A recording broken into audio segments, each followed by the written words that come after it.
sini ada sumbangan peradaban Islam dalam sistem pendidikan. Peradaban Islam memberikan kontribusi besar dalam perkembangan sistem pendidikan di dunia. Peradaban Islam memberikan sumbangan besar dalam sistem pendidikan melalui pendirian madrasah, perpustakaan, dan universitas, serta berkembangnya tradisi keilmuan yang kemudian mempengaruhi sistem pendidikan di berbagai belahan dunia. Di sini ada University of Al-Qarawiyyin dan Al-Azhar University.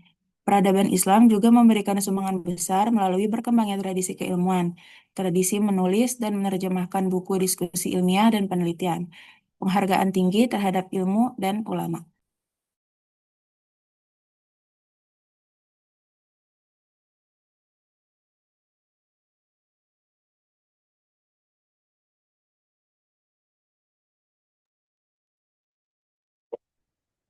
Eksistensi peradaban Arab Islam dalam sejarah perkembangan peradaban dunia. Eksistensi peradaban Arab Islam dalam perkembangan dunia ini dapat dilihat dari perannya negara-negara Arab Islam sebagai peradaban yang mampu menyatukan berbagai bangsa dalam satu sistem yang teratur. Peradaban ini juga berkembang luas seperti masuk ke Persia, Afrika Utara, dan sebagian Eropa. Perluasan wilayah ini tuh mendorong terjadinya pertukaran budaya dan ilmu pengetahuan. Masyarakat dari berbagai latar belakang dapat berinteraksi sehingga melahirkan perkembangan intelektual yang besar. Lalu, kondisi politik dan ekonomi yang sejahtera ini, yang stabil juga menjadi faktor penting dalam kemajuan peradaban Arab Islam. Nah, dengan demikian, ekstensi peradaban Arab Islam dalam perkembangan dunia menunjukkan bahwa peradaban ini memiliki peran penting dalam membangun kemajuan ilmu pengetahuan masyarakat global. Selanjutnya,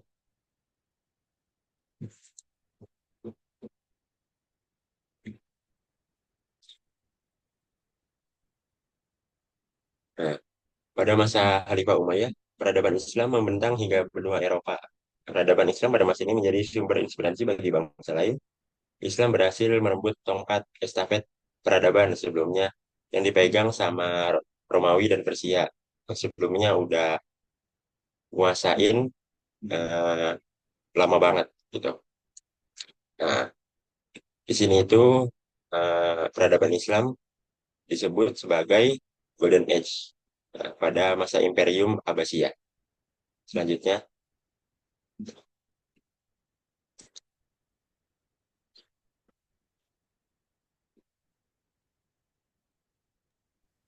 Nah, selanjutnya di sini ada faktor perkembangan peradaban Arab Islam.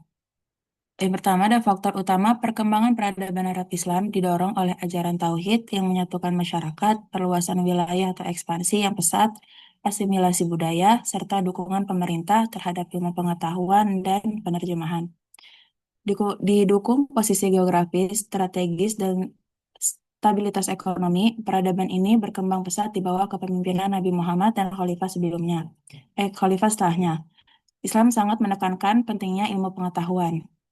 Nah, selain itu, peradaban Arab Islam juga memberikan kontribusi besar terhadap perkembangan berbagai bidang ilmu, seperti tadi matematika, kedokteran, astronomi, filsafat, dan juga kimia. Karya-karya para ilmuwan Muslim Karya-karya para ilmuwan Muslim kemudian diterjemahkan ke dalam bahasa Latin dan dipelajari oleh Eropa. Hal ini berperan penting dalam perkembangan ilmu pengetahuan di Barat dan menjadi salah satu faktor yang mendorong munculnya masa Renaissance di Eropa. Nah, dengan adanya beberapa faktor tersebut, peradaban Arab Islam mampu berkembang pesat dan mencapai masa kejayaan yang memberikan pengaruh besar terhadap perkembangan ilmu pengetahuan dan peradaban dunia. Dengan demikian, eksistensi peradaban Arab Islam tidak hanya terlihat dari kejayaan politik dan wilayah kekuasaannya aja, tapi juga dari kontribusi yang besar dalam perkembangan ilmu pengetahuan dan kebudayaan yang memberikan pengaruh luas terhadap perkembangan peradaban dunia hingga saat ini. Nah, di sini ada faktor-faktor yang mendorong berkembangnya Islam di Indonesia. Yang pertama ada hubungan baik antara para saudagar pembawa ajaran Islam dengan pemerintah atau penguasa setempat. Yang kedua, para saudagar tidak pernah mencampuri urusan politik. Yang ketiga, para saudagar Muslim lebih dahulu mempraktekkan ajaran agama pada dirinya sendiri dalam berinteraksi dengan masyarakat setempat. Dan terakhir, tidak ada proses secara paksaan dalam dakwah dan untuk menerima agama Islam. Yang dikembalikan ke Hilal.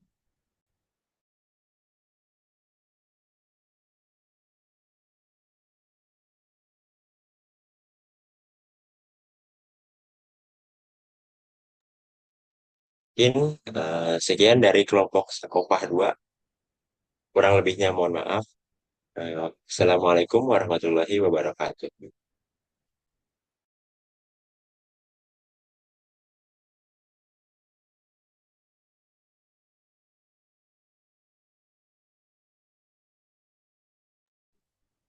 Oke, dibuka sesi tanya jawabnya.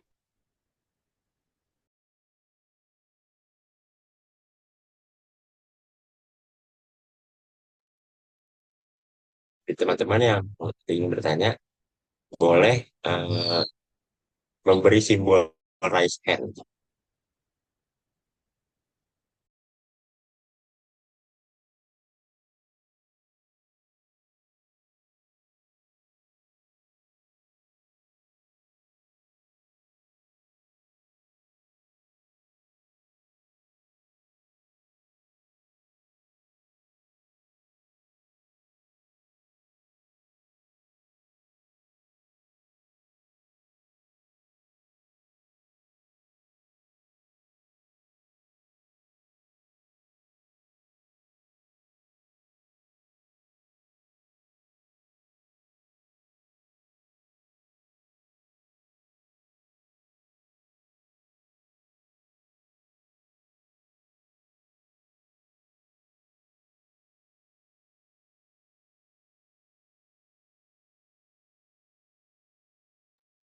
Oke, nggak ada yang bertanya nih teman-teman ya. Kalau gitu saya aja yang bertanya. Oke, hari ini kita membahas terkait eksistensi peradaban Arab Islam dan sumbangannya ya, sumbangan peradaban Arab Islam ya. Nah, bagaimana sih kondisi Arab itu pada pada pra-Islam teman-teman? Ada yang bisa jawab nggak? Ada yang mau raise hand? Gimana sih kondisi Jazirah Arab itu pra-Islam ketika pra-Islam? Yang saya anggap hadir yang ini ya, yang aktif aja ya. Ada yang mau jawab? Bagaimana kondisi Jazirah Arab pra-Islam? Si zaman jahiliyah, Ustazah. Sebelum pra-Islam kan? Ya, jahiliyah. Benar. Apa sih yang dimaksud dengan jahiliyah itu, teman-teman?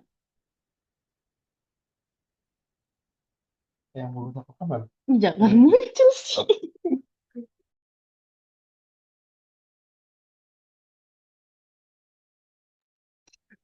Nih.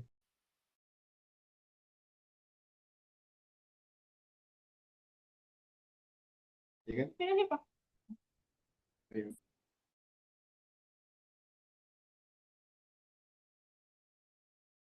Gimana nih? Apa sih yang dimaksud dengan masa jahiliyah itu? Apakah masyarakat Arab saat itu bodoh-bodoh, teman-teman? Bukan Ustazah, tapi itu jahiliyah di sini maksudnya kayak rusaknya moral gitu Ustazah. Rusaknya moral. Terus ada lagi yang mau nambahin, Saskia? Nggak mau nambahin saja. Boleh.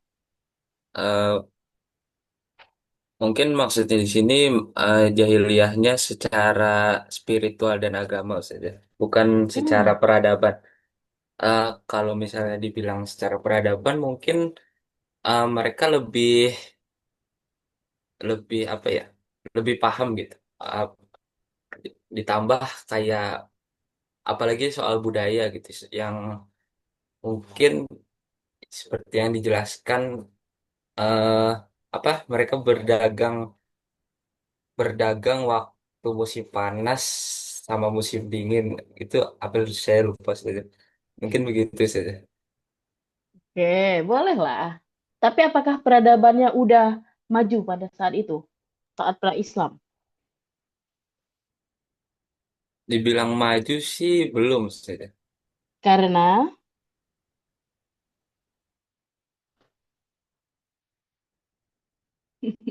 karena apa nih? Mungkin karena masih berkabilah-kabilah ya Ustazah. Jadi masih berkelompok-kelompok terus belum nyebar. Paling nyebar ya sesama kabilah mereka aja gitu. Belum menyebarkan pemahaman mereka ke yang lain gitu mungkin Ustazah. Hmm, hampir benar ya. Tapi saat itu fokus mereka adalah bertahan hidup, teman-teman. Jadi belum melek terhadap sains saat itu. Oke. Jadi kondisi Jazirah Arab pra-Islam itu dibilang jahiliyah itu bukan karena mereka tidak memiliki kecerdasan ya. Mereka itu justru ahli syair yang ulung, teman-teman. Terus navigator gurun yang hebat juga saat itu ya. Nah, jadi kebodohan di sini itu merujuknya pada ketidaktahuan akan hukum moral, kurang bermoral, terus belum bertauhid. Terus mereka tidak punya juga tradisi keilmuan yang sistematif kayak Romawi, kayak Persia pada saat itu ya. Nah, bagaimana nih kalau budaya literasinya pra-Islam gimana nih? Pada saat pra-Islam budaya literasi seperti apa? Apakah mereka itu eh, sudah banyak yang pandai membaca, menulis? Kurang Ada Ustazah. Masih banyak yang kurang. buta huruf. Masih banyak yang buta huruf saat itu. Jadi yang pada pra-Islam itu masyarakat Arab itu yang bisa membaca dan menulis itu bisa dihitung jari, teman-teman. Karena apa? Ya karena mereka belum melek terhadap sains. Berbeda dengan bangsa Bizantium, Romawi. Mereka kan udah punya tradisi filsafat. Terus Persia, mereka udah punya pusat medis pada saat itu juga, gitu ya. Nah, sedangkan Jazirah Arab itu tidak memiliki sekolah, tidak memiliki perpustakaan, apalagi tradisi penelitian, gitu ya. Terus, apa sih yang menyebab mereka saat itu terkurung atau terperangkap? Ada yang bisa jawab? Yang membuat mereka terperangkap dengan kondisi itu? Saya pertemuan pertama sempat menjelaskan terkait Ashabiyah. Ada yang ingat nggak Ashabiyah? Hmm. Zafran. Zafran, Ashabiyah itu apa sih?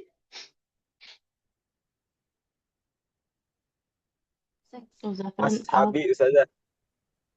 Ashabiyah, iya apa tuh? Ashabiyah. Hmm. Ashabiyah. Ashabiyah. Hmm, Boleh search dulu di ChatGPT. Ashabiyah itu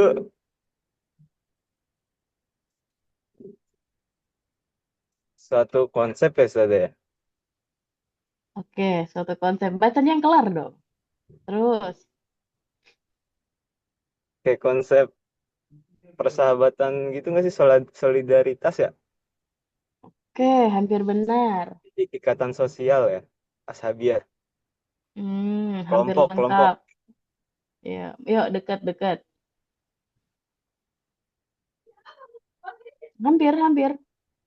Oh, yang sampai kayak fanatis gitu ya Ustaz ya.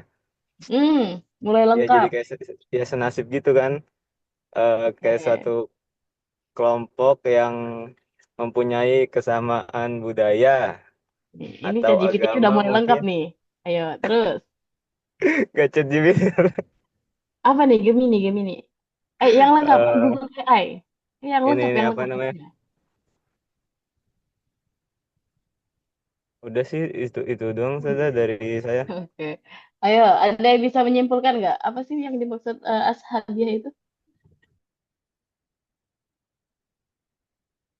Ada Kayak kasta gitu bukan sih? kasta. eh, Jadi mereka apa mm, terdiri dari golongan-golongan gitu.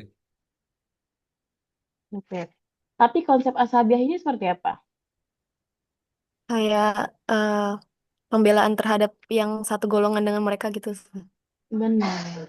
Loyalitas buta pada suku, teman-teman Ashabiah ini. Jadi, karena mereka itu memiliki konsep Ashabiah ini, jadi mereka benar-benar membela suku itu luar biasa. Jadi ketika saya bisa suku saya A dan suku saya ini membuat kesalahan, saya tidak peduli. Saya hanya peduli membela suku saya aja, gitu. Konsep Ashabiah itu seperti itu. Jadi ketika terjadi adu domba itu bisa adu domba yang sepele ya, itu bisa menjadi perkara yang luar biasa besar. Seperti terjadinya perang Buats. Nah, perang Buats ini apa sih? Ada pernah dengar nggak perang Buats? Itu salah satu perang antar suku, teman-teman. Siapa sama siapa sih yang berperang? Perang Buats. Yo, dan Khazraj. berapa lama?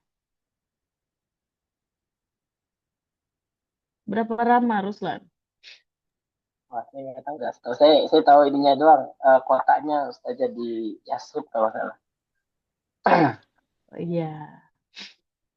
Nah, ini sampai berpuluh-puluh tahun, sampai 5 tahun sebelum hijrah Rasul rasanya. Pokoknya dia terjadi sampai puluhan tahun. Hanya karena adu domba aja, teman-teman. Ada penyusup dari Yahudi datang ke kedua kelompok mengadu domba, akhirnya terjadilah perang yang berpuluh-puluh tahun. Karena apa? Karena loyalitas buta tadi, ashabiah tadi. Jadi mereka benar-benar sangat mencintai sukunya. Seperti itu ya. Dan pada saat ini juga orang-orang yang keturunan Arab itu sangat menjaga kan, menjaga yang namanya apa tuh namanya? Kalau asegaf itu apa namanya, teman-teman? Marga. Marga, menjaga marga. Itu tuh sebenarnya adalah suatu kebanggaan juga karena pada saat itu kenapa mereka sangat menjaga marga mereka? Karena jadi gini, ketika mereka itu dikeluarkan dari suku, itu sama saja dianggap sebagai hukuman mati. Karena apa? Ketika dikeluarkan dari sebuah suku, maka mereka tidak memiliki tempat perlindungan, tempat berlindung lagi. Nah, itu turun sampai saat ini. Jadi, keturunan-keturunan Arab itu masih menjaga hal itu. Jadi, masih menjaga marganya. Makanya ketika laki-laki itu boleh menikah sama selain keturunan Arab. Namun kalau perempuan nggak boleh. Kenapa? Karena nasabnya nanti hilang. Itu ya. Ini tuh sebenarnya bawaan turun menurun mereka dari zaman-zaman dahulu. Seperti itu ya. Nah, sekarang apa sih peran Islam di sana ketika Islam datang itu sebagai apa sih? Peran Islam ketika datang. Kucuk-kucuk Islam datang nih ke tengah-tengah masyarakat jahiliyah sebagai apa? Ada yang tahu? Sebagai agen perubahan. Oke ya. Jadi Islam itu sebagai katalisator, teman-teman. Jadi mereka Islam ini merubah sosial, merubah budaya, merubah ilmu pengetahuan. Nah, seperti apa? Yang awalnya mereka itu benar-benar ashabiyah, sangat mencintai sukunya, ya. Nah, Islam ini menghapus itu, menggantikan dengan apa? Dengan persaudaraan yang berbasis iman. Jadi stabilitas sosialnya itu terbentuk dari persatuan ini, sehingga menciptakan lingkungan yang aman. Untuk apa? Berdagang, bertukar pikiran. Lalu pada akhirnya apa? Membangun peradaban. Jadi Islam itu menghapus ashabiyah tadi, yang dikit-dikit ada domba, pokoknya nggak peduli benar atau salah. Kalau anak sukunya itu diganggu atau membuat hal yang salah, pokoknya dibela aja. Mau salah, mau benar dibela. Gitu. Begitupun dengan suku yang lainnya, seperti itu konsepnya. Sehingga pecahan itu apa ya, perperangan antar suku itu tidak bisa dihindari. Karena itu, karena membela itu membela buta, tidak peduli benar dan salah. Nah, Islam mengganti itu. Lalu apalagi budaya itu diubah oleh Islam. Ya, awalnya apa? Awalnya mereka hanya menggunakan literasinya, hanya lisan. Ya, mereka nggak bisa menulis, apalagi membaca. Nah, di sana Islam menyuruh di Al-Quran ditulis Iqra, bacalah, gitu kan? Iqra ya kalimat amr ya, bacalah. Nah, di sini Islam sudah mulai mengajarkan kalau kita harus memiliki literasi membaca. Karena itu penting. Untuk apa? Untuk mengembangkan pengetahuan. Jadi fokusnya yang awalnya hanya untuk bertahan hidup, di sini Islam mulai merasuki agar masyarakat jahiliyah ini udah mulai belajar membaca, belajar menulis seperti itu. Sehingga apa? Sehingga melek terhadap sains. Ini yang akan membangun sebuah peradaban. Ya, sampai sini ada yang mau ditanyakan nggak? Ustazah Fani izin bertanya. Oke, boleh. Misalkan kita bilang keburukan-keburukan masyarakat yang ada, kayaknya setiap daerah itu pasti ada ya Ustazah. Berarti secara khusus, kenapa itu Islam diturunin di Arab? Kalau misalnya kita bilang di Indonesia juga, dulu Indonesia nyembah pohon, nyembah benda-benda gitu loh Ustazah. Mm-mm. Ya itu aja sih. Jadi secara khususnya kenapa diturunkan di sana gitu. Padahal kalau kejahilan di tanah lain juga ada gitu. Oke, karena karakteristik masyarakat oke, ini opini saya ya, sependek pengetahuan saya aja. Karena memang karakteristik masyarakat Arab itu luar biasa keras ya. Karena kita ketahui juga secara geografis bagaimana mereka harus bertahan hidup dengan kondisi seperti itu, dipandang beberapa literasi yang saya baca itu adalah karakteristik yang paling sulit. Jadi level tersulitnya itu adalah masyarakat Arab jahiliyah itu teman-teman. Karena mereka harus bertarung pada eh, kondisi geografis, terus karakteristik persuku-sukuannya, sehingga Islam diturunkan di sana.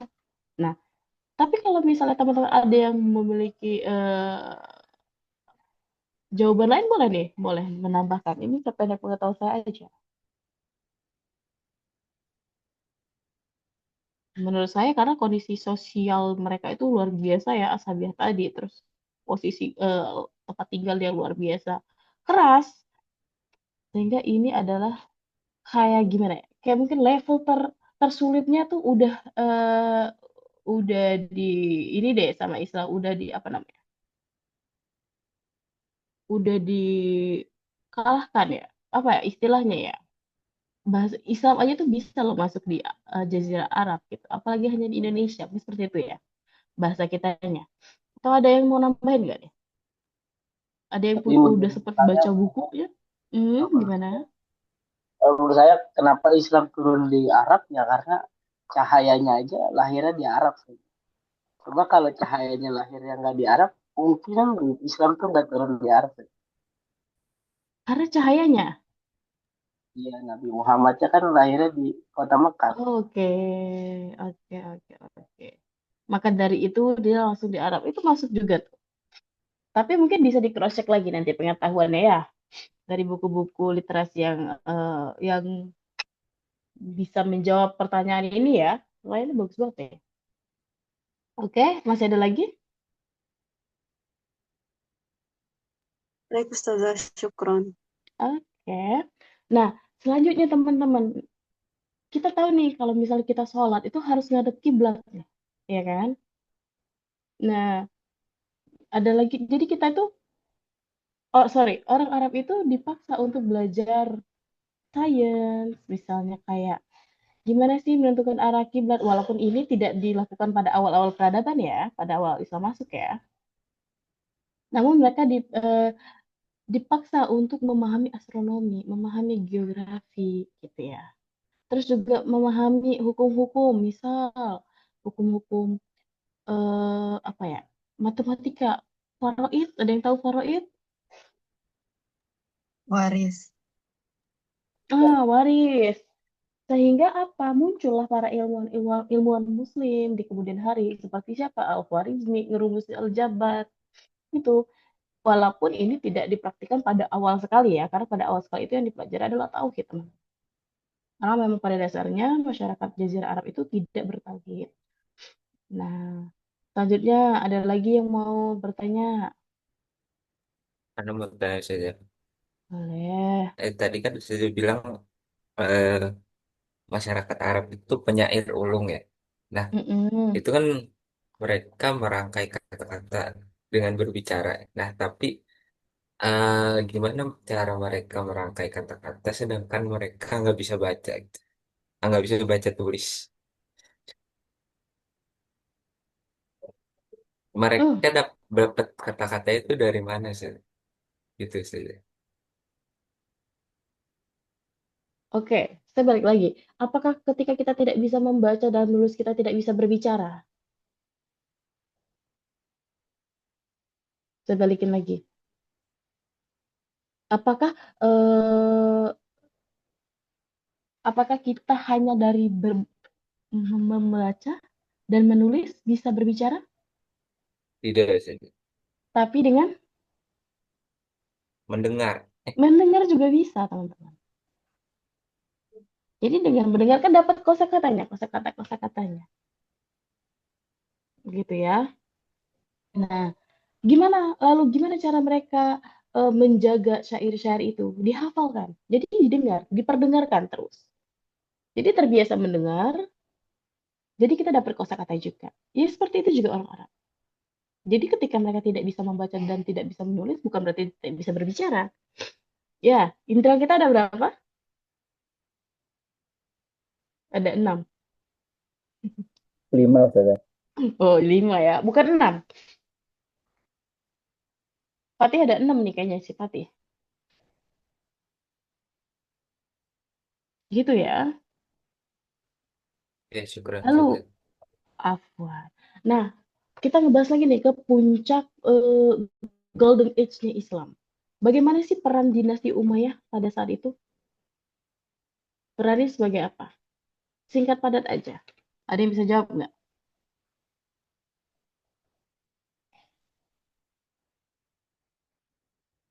Ayo,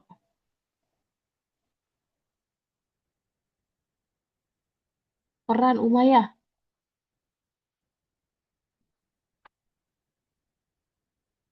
Ada yang bisa? Oke. Arfa, gimana nih Arfa? Peran dinasti Umayyah gimana nih? Dalam pembentukan kejayaan Islam. Atau Golden Age-nya Islam. Yo, Arzu gimana Arzu? Kurang tahu Ustazah. Oke, jawabannya aman banget. Buka chat GPT Arzu. Sebagai itu yang sudah pembuka jalan. Bener, pembuka jalannya. Lalu pusat kejayaannya pas masa siapa nih? Pada masa Abbasiyah, teman-teman. Jadi Umayyah itu ngeekspansi militer dan geopolitiknya. Intinya adalah Umayyah membuat wadahnya aman, nyaman, sudah tenang. Lalu di saat masa Abbasiyah ini baru peradaban itu dimulai. Gitu ya. Apakah siapa yang paling berperan? Keduanya saling berperan. Karena Umayyah memberi wadah, Abbasiyah yang mengisi airnya. Seperti itu, kurang lebih. Gitu ya. Oke, sampai sini masih ada yang mau bertanya terkait materi ini? Bunyi bel nggak? Bunyi telepon nggak? Enggak. Nggak. Ayo, cukup nggak ada? Oke, sekarang saya mau tanya, siapa sih tokoh Islam matematika atau aljabar? Al-Khwarizmi. Al-Khwarizmi. eh Kalau astronomi siapa deh? Astronomi.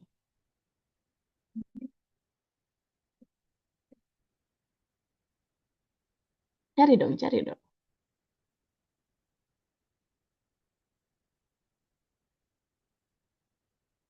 Kan kita lagi membahas sumbangsi ya, sumbangan peradaban Islam.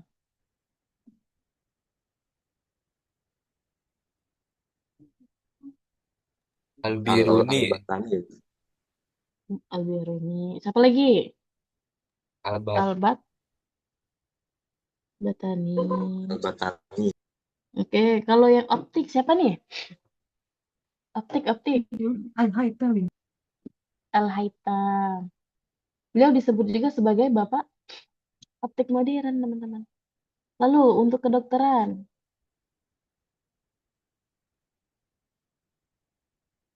Kedokteran ini terkenal banget ya, sering banget. Ibnu Sina Ustazah. Ibnu Sina. Karyanya karya Yang ini enggak sih nulis kitab gitu Ustazah bukan sih? iya, apa tuh judulnya? Canon The of Canon of Medicine. Medicine. Iya, The Canon of Medicine. The Canon of the Medicine. Oke. Lalu apa lagi ya? Arozi. Siapa tuh Arozi? Tokoh dunia kesehatan juga bukan? Iya, Ustazah, kesehatan. Ya, Hmm. Oke. Kalau Ibnu Khaldun siapa nih?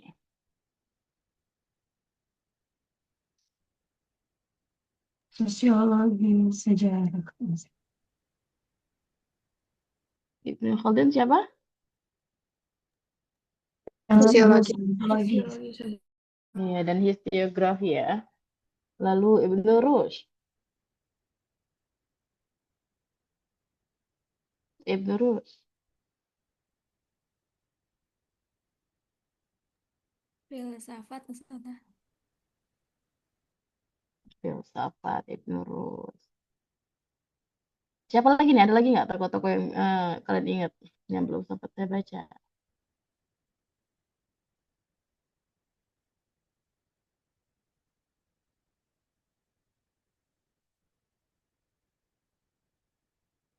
Cukup ya. Banyak sih sebenarnya ya, cuman kita terbatas aja. Oke, teman-teman. Jadi dari pembahasan tadi ya kita simpulkan nih, penaklukan intelektual itu bukan sekedar naklukin wilayah. Jadi tadi yang dilakukan oleh dinasti Umayyah, menaklukkan wilayah, terus dikembangkan oleh dinasti Abbasiyah dengan membangun peradaban. Itu ya.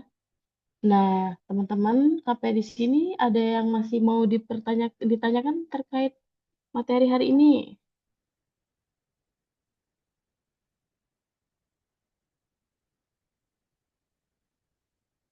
Ini sebenarnya sudah sempat kita bahas ya di pertemuan pertama ya. Bahas-bahas tipis. Agak mengulang sebenarnya.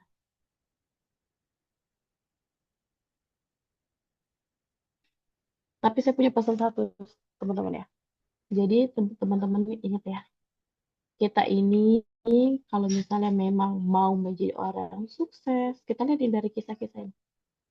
Awalnya masyarakat jahiliyah itu tidak mengenal Tuhan, tidak mengenal Islam, lalu akhirnya masuk Islam, akhirnya memasuki era kejayaan dia.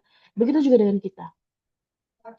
Jadi ketika kita ingin menjadi orang yang sukses, maka berpeganglah pada keimanan, berpeganglah pada Tuhan, berpeganglah pada agama. Karena apa? Itu akan menjadi tali kekang kita agar tidak melewati batas. Karena pada dasarnya manusia itu kan punya hasrat yang luar biasa. Kuat ya teman-teman ya. Jadi ketika ingin menggapai sesuatu, akan melakukan apapun. Nah, melakukan apapun ini yang akan dibatasi oleh agama. Ya, jadi kalau mau sukses jangan pernah melupakan agama. Karena itu yang akan menjadi apa bahasanya? Tali kekang kalian, gitu ya. Kalian lihat ketika tokoh-tokoh yang luar biasa hebat, hebat dalam artian benar-benar hebat secara karakter juga ya, itu pasti dekat pada Allah, pasti dekat sama yang namanya Tuhan, gitu ya, tidak meninggalkan. Karena ketika sudah meninggalkan, itu udah pasti terjadi seperti orang pintar tapi tidak jujur. Siapa? Para koruptor. Ya, menjadi pimpinan tapi melakukan eh, penyalahgunaan wewenang. Itu karena apa? Karena memang tidak takut pada Tuhan. Jadi ketika kita takut pada Tuhan, itu akan menjadi batasan untuk kita melakukan suatu hal. Ya, jangan sampai nanti karena gini teman-teman, untuk menjadi orang yang sukses itu tidak hanya kecerdasan logis matematis, tapi juga ada kecerdasan emosional. Kecerdasan emosional itu apa sih? Kecerdasan kita bagaimana cara kita mengatur diri kita. Lalu ada kecerdasan apa lagi? Spiritual. Jadi ada banyak kecerdasan yang membentuk kita agar menjadi orang yang sukses. Ketika kita hanya pintar tapi tidak bisa bersosial, kita akan kesulitan beradaptasi di masyarakat, di tempat kerja, gitu ya. Ketika kita memiliki dua itu tapi tidak memiliki spiritual, itu akan menjadi eh, singa yang keluar kandang yang tidak punya tali kekang, jadi akan menerkam apapun. Jadi semua kecerdasan itu dibutuhkan untuk menjadi orang yang sukses. Ya, agar apa? Agar kalian memiliki ketahanan. Ketahanan terhadap apa? Terhadap semua hal-hal yang akan kalian hadapi di masa depan. Gitu ya. Oke ya. Sampai sini ada yang mau ditanyakan?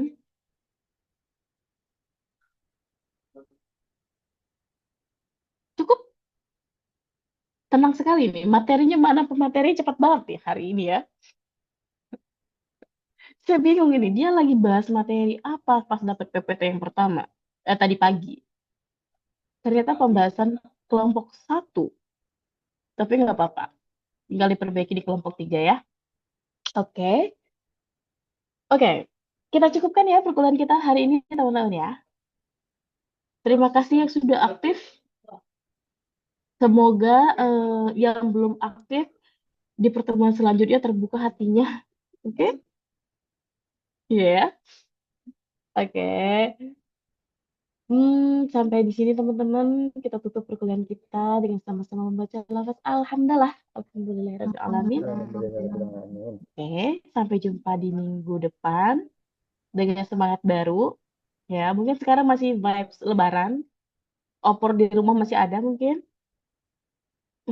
Kebanyakan makan santan. Oke ya. Sampai jumpa di minggu selanjutnya. Ila liqa. Assalamualaikum warahmatullahi wabarakatuh.